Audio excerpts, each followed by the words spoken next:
Halo sahabat jiwa, selamat datang kembali di channel Safara Jiwa, tempat kita berbagi, belajar, dan tumbuh bersama dalam perjalanan menuju kedamaian batin. Kalau ini pertama kalinya kamu di sini, aku ucapkan terima kasih sudah hadir.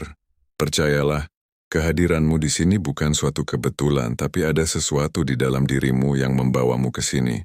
Hari ini saya ingin berbagi sesuatu yang sangat personal, tapi juga universal, yaitu 12 tahapan spiritual awakening, atau kebangkitan spiritual. Saya ingin membagikan hal ini setelah melewati perjalanan pencarian jati diri dan berbicara dengan banyak orang yang juga sedang dalam perjalanan yang sama. Akhirnya saya menyadari bahwa ada pola yang hampir sama yang semua orang alami. Ini saya bagikan bukan hanya berdasarkan teori dari buku, tapi juga pengalaman nyata yang saya alami sendiri dan saksikan dalam kehidupan banyak orang. Langsung saja kita mulai dari tahap yang pertama, yaitu pemicu. Ketika hidup terasa tidak bermakna atau hampa, tahap pertama selalu dimulai dengan sebuah pemicu. Bisa berupa krisis besar, kehilangan orang tercinta, putus cinta yang menyakitkan, kehilangan pekerjaan, atau sakit parah. Tapi bisa juga berupa perasaan kosong yang mendalam meskipun hidup terlihat sukses dari luar. Adapun tanda-tanda pada tahap pertama ini antara lain, merasa hidup tidak asli atau palsu. Pertanyaan mendalam, untuk apa saya hidup? Perasaan kosong, meski pencapaian sudah banyak. Krisis identitas, siapa saya sebenarnya? Jika kalian sedang mengalami ini, ketahuilah, ini bukan kehancuran, ini adalah terobosan yang sedang dimulai. Tahap kedua, kamu mulai mempertanyakan segalanya. Setelah pemicu di tahap pertama, kita mulai mempertanyakan segalanya. Sistem kepercayaan yang selama ini kita pegang, nilai-nilai yang kita anut, bahkan identitas yang kita bangun bertahun-tahun. Fase ini bisa terasa sangat tidak nyaman. Adapun tanda-tanda tahap kedua yaitu mulai mempertanyakan kepercayaan lama, merasa asing dalam lingkungan sosial yang biasa, mulai tertarik pada topik spiritual atau filosofis, merasa ada sesuatu yang lebih besar dari ini. Tahap ketiga, kamu mulai mencari jawaban di mana-mana. Ini adalah fase eksplorasi yang sangat intens. Kita mulai membaca buku-buku tentang spiritualitas, mengikuti seminar, mencoba berbagai praktik meditasi, yoga, atau terapi penyembuhan. Fase ini menyenangkan sekaligus kewalahan. Seperti anak kecil yang pertama kali masuk toko mainan, mata berbinar tapi bingung mau pilih apa.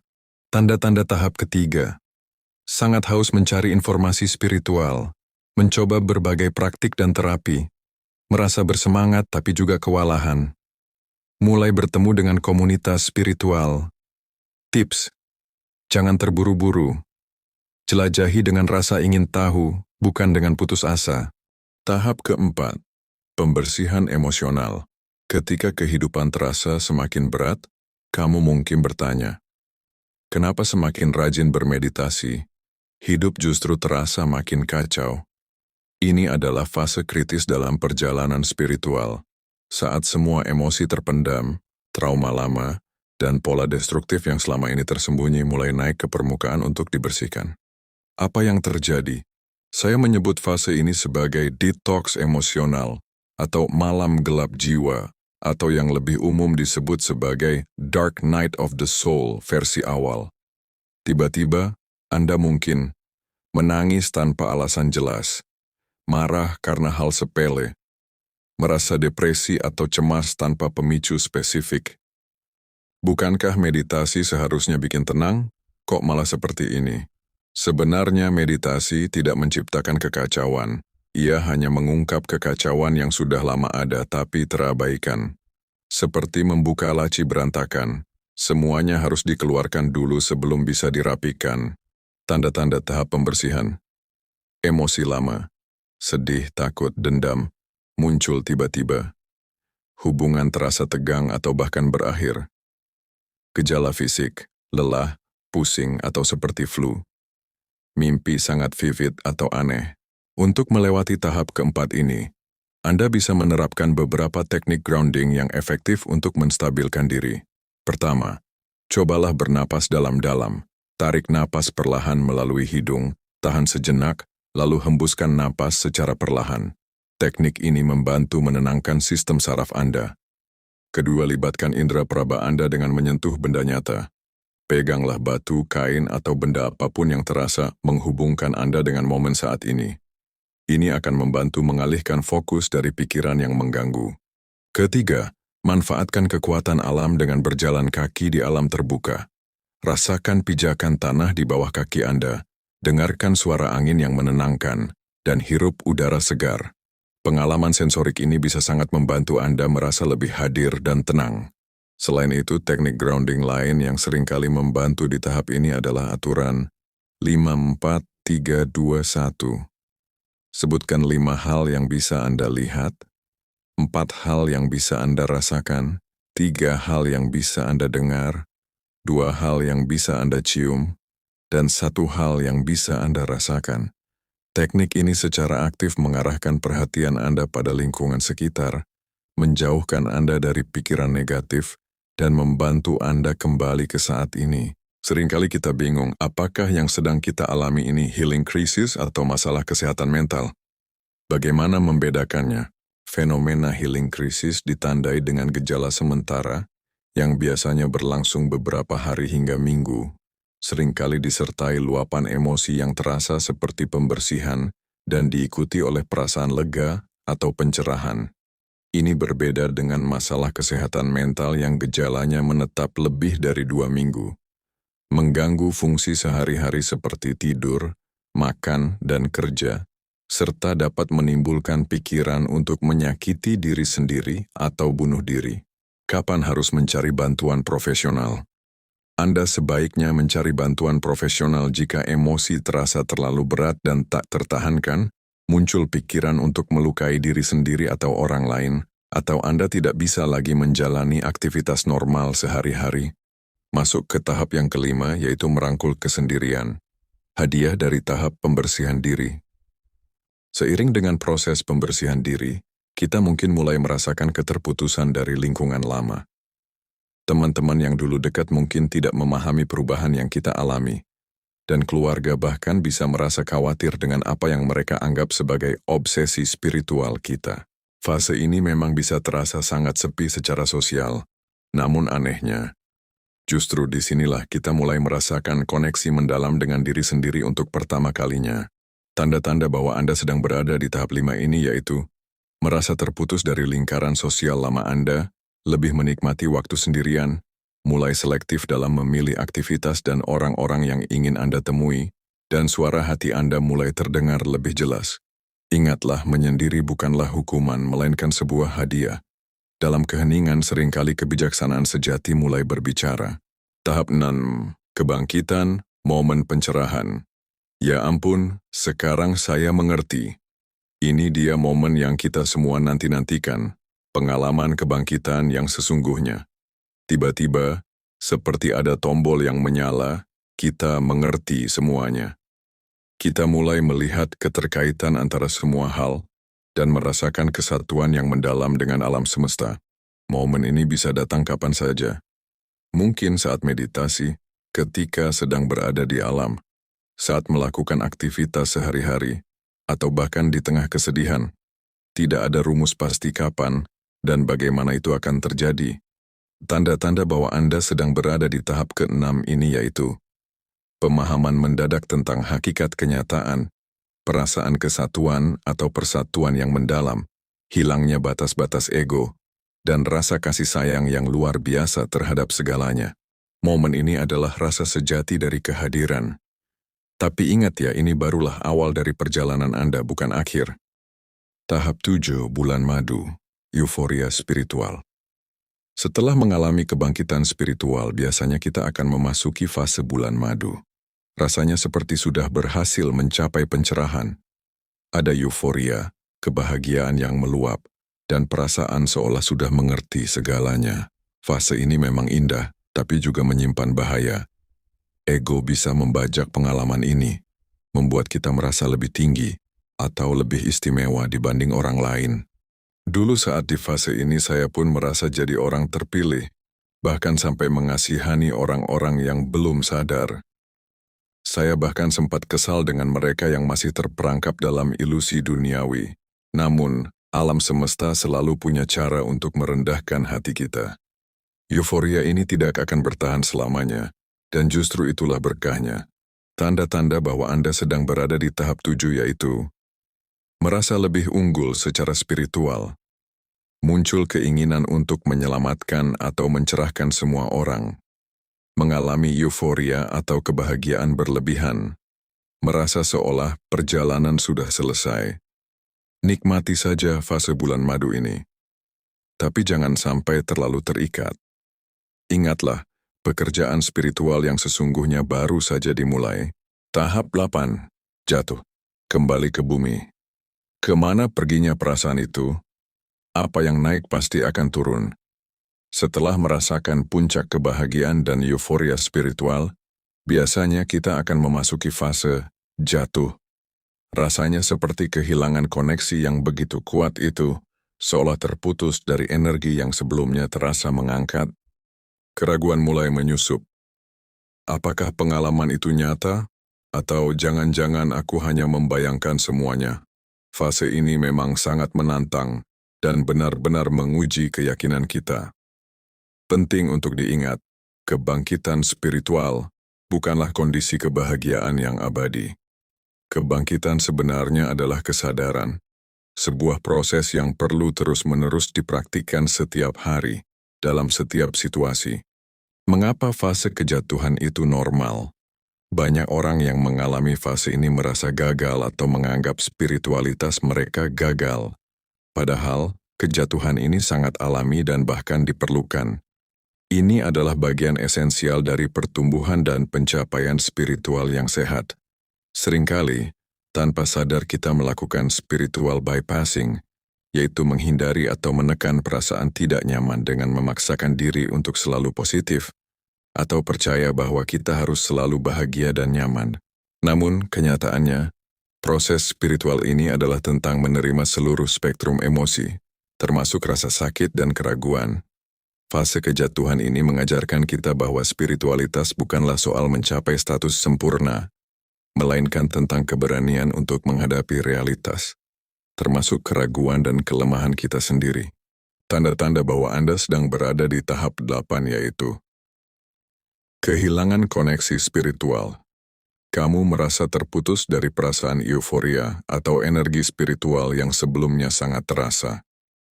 Munculnya keraguan. Kamu mulai bertanya-tanya, apakah pengalaman spiritual yang lalu itu nyata atau hanya imajinasimu? Perasaan gagal secara spiritual. Mungkin ada anggapan bahwa kamu atau perjalanan spiritualmu telah gagal karena tidak lagi merasakan kebahagiaan yang konstan. Tahap 9. Penyatuan, membawa surga ke bumi. Bagaimana menjalani ini dalam dunia nyata? Setelah mengalami pasang surut emosi, kita mulai masuk ke tahap penting, belajar menyatukan kebijaksanaan spiritual ke dalam kehidupan sehari-hari. Inilah fase yang paling praktis dan menantang. Pertanyaannya menjadi lebih konkret. Bagaimana caranya kita tetap tenang di tengah kemacetan? Bagaimana kita bisa tetap penuh kasih saat berurusan dengan orang yang menjengkelkan? Dan bagaimana kita menyeimbangkan praktik spiritual dengan semua tanggung jawab duniawi kita? Penyatuan ini adalah proses seumur hidup.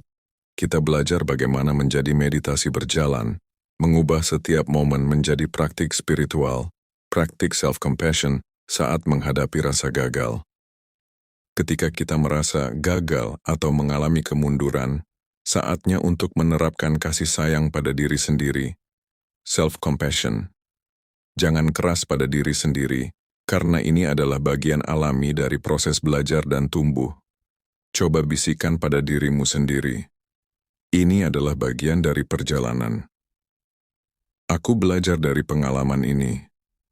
Setiap keberhasilan dan kegagalan adalah bagian dari proses menuju kesadaran yang lebih dalam. Ingatlah, tidak ada yang salah dengan merasa lemah atau tidak bersemangat. Ini juga bagian dari perjalanan spiritual yang tulus. Jatuh kembali ke bumi memang terkadang terasa menyakitkan, tapi sebenarnya inilah momen penting untuk memperkuat fondasi spiritual kita.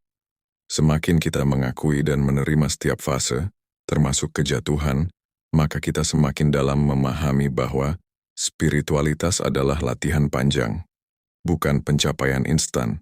Jadi ketika kamu merasa gagal atau bersedih, jangan lupa berikan dirimu cinta dan pengertian.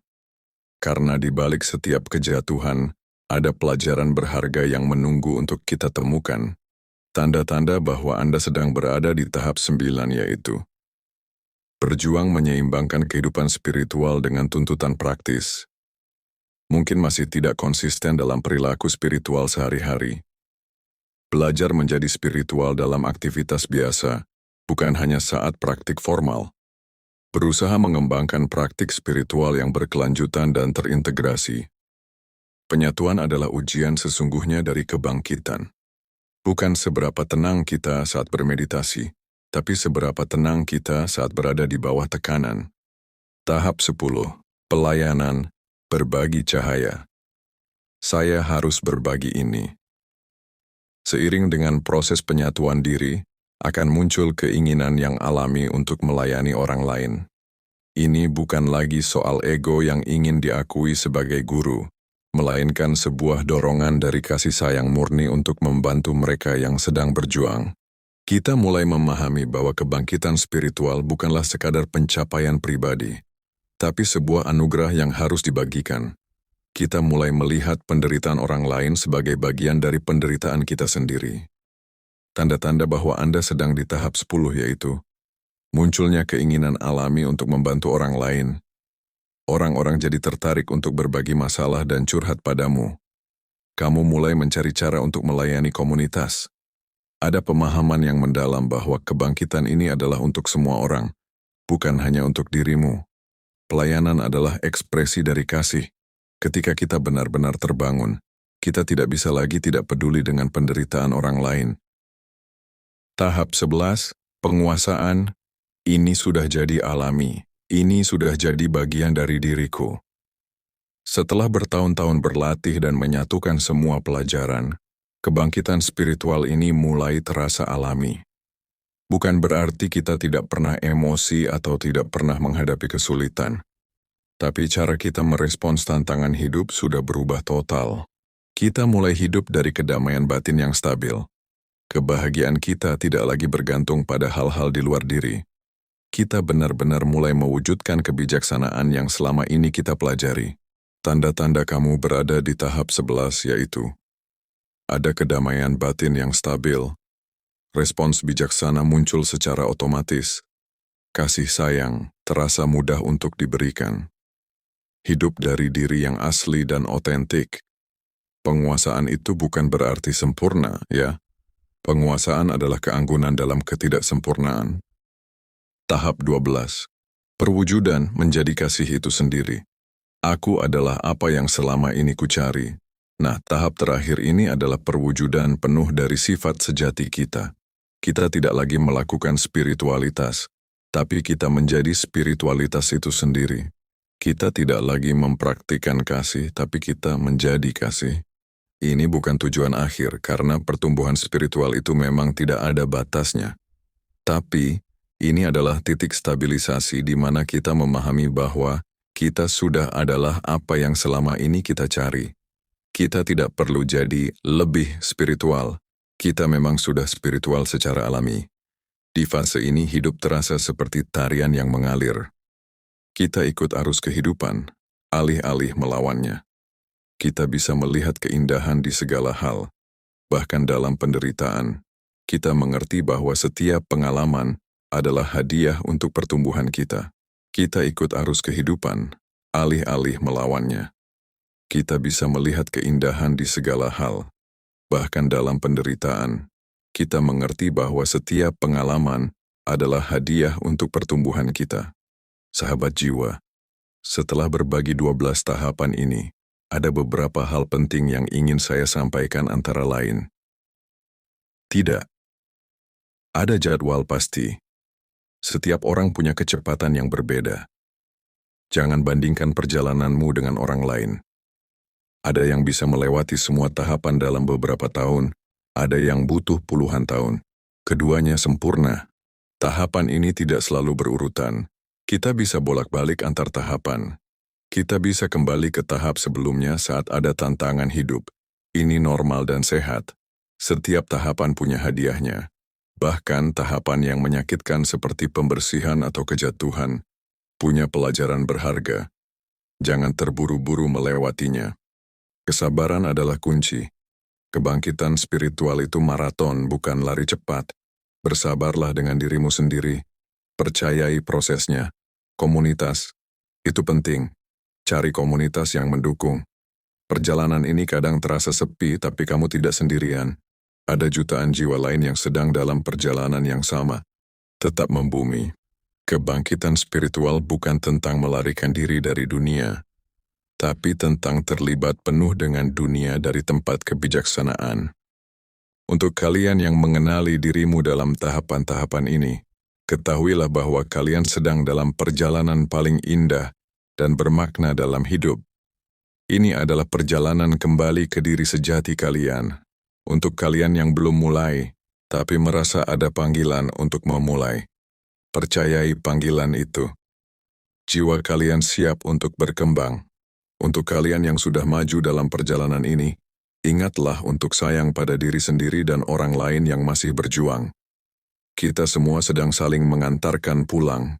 Ingat, kebangkitan spiritual adalah hak lahir kita semua. Bukan hak istimewa untuk beberapa orang terpilih, tapi evolusi alami kesadaran. Kalian sudah sempurna apa adanya, dan kalian sedang menjadi lebih sempurna setiap hari. Percayai perjalanannya. Percayai dirimu sendiri. Percayai bahwa kasih membimbing setiap langkah, dengan kasih dan cahaya yang tak terbatas, untuk semua jiwa indah yang sedang terbangun. Kebangkitan bukan tentang menjadi orang baru. Ini tentang mengingat siapa kalian sebenarnya. Terima kasih sudah menonton, jangan lupa like, subscribe, dan klik tombol lonceng agar tidak ketinggalan konten berikutnya. Sampai jumpa di video selanjutnya. Tetap terhubung dengan cinta dan cahaya di dalam dirimu. Namaste.